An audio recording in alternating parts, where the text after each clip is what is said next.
Right, well, I'm here with Frederick now, and Frederick is going to explain a little bit about this wonderful machine behind you there. So, Frederick, we know it's a flat-nose Porsche, but it's not just any flat-nose Porsche, no?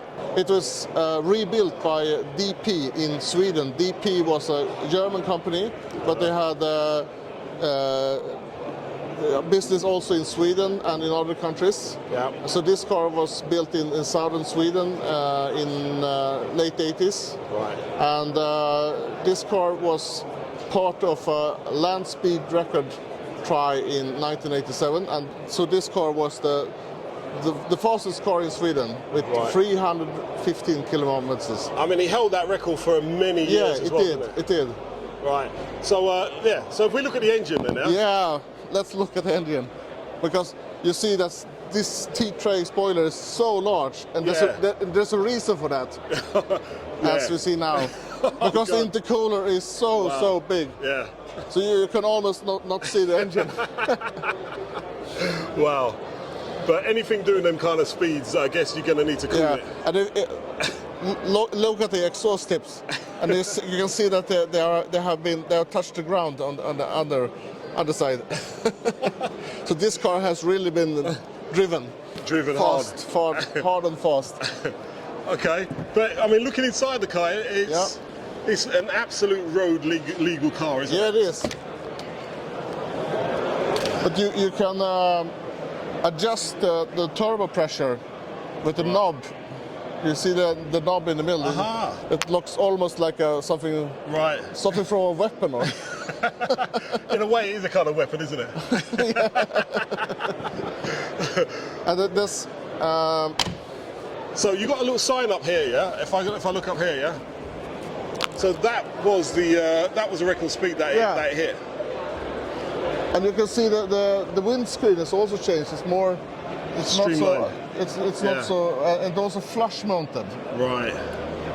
And I think it's very heavy, because this is my suspicion, just that I think they wanted weight here. Right. So it was heavier here. Right. Well understood. But you've also got some other cars here as well. Yeah, interesting cars. do. Yeah. All right. Let's go and take a look at that.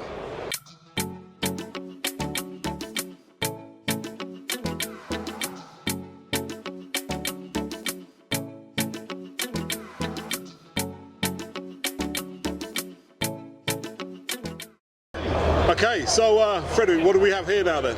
Well, it looks like a Renault 10, right? Yeah. But this is a Mars 2 electric from 1968. And it was one of 45 cars built by American entrepreneur Robert Aronson. Okay. He made batteries, but he thought, maybe I should make electric vehicles. Right. And he thought beyond that. He thought that we also need infrastructure. Right. So in cooperation with Holiday Inn, he built superchargers on an interstate between Chicago and Detroit. So he forked the ideas that Elon Musk forked 40 years earlier. Right, got ya. So that's the brilliant thing about this car is not only the car, it's the infrastructure around it. Got ya. And most of the 45 cars that were built were bought by electric companies in the United States. But one was imported to Europe, and this is the one. And this car was bought by, in Sweden we had a national state monopoly, so a state-owned company called Kungliga Vattenfallsstyrelsen. So they bought this car because at this time we were starting to build nuclear power in Sweden. So they thought we should have electric vehicles. We should not import so much oil. Right. Also a good idea, it seems now. So let's look at the engine. Right. The batteries are not here yet. They are not here, but it had 26 volt batteries from start, and you see the huge electric engine here. Wow. It's a big motor. Yeah. So I guess it was using gel batteries as well there back then, I guess, yeah? LED. Yeah. It was LED batteries then. All right. So So did that make it really heavy at the back then? I'm guessing. I think an original Renault 10 weighs like some 800 kilos. Right. But this car weighed 2 tons. More than double. Okay. More than double weight of the original car.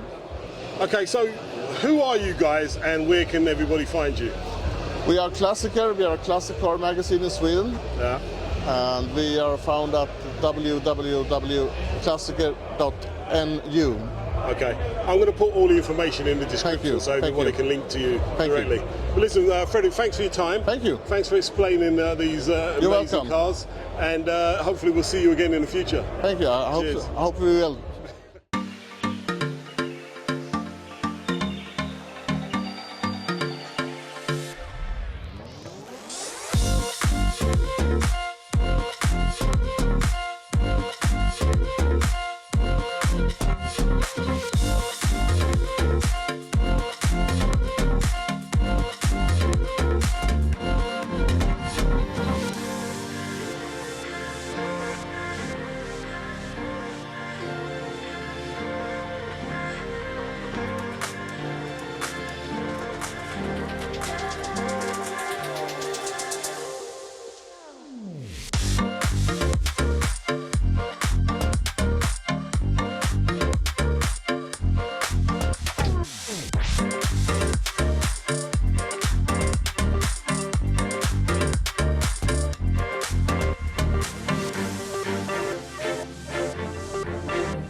Right, so we've just entered Elmia. This is Scandinavia's biggest custom show, and the first spot is Falke Classic Car RB, and here we have the man himself. This is Matthias. Okay, Matthias, you brought some interesting cars with you. What is it exactly you do and your company does?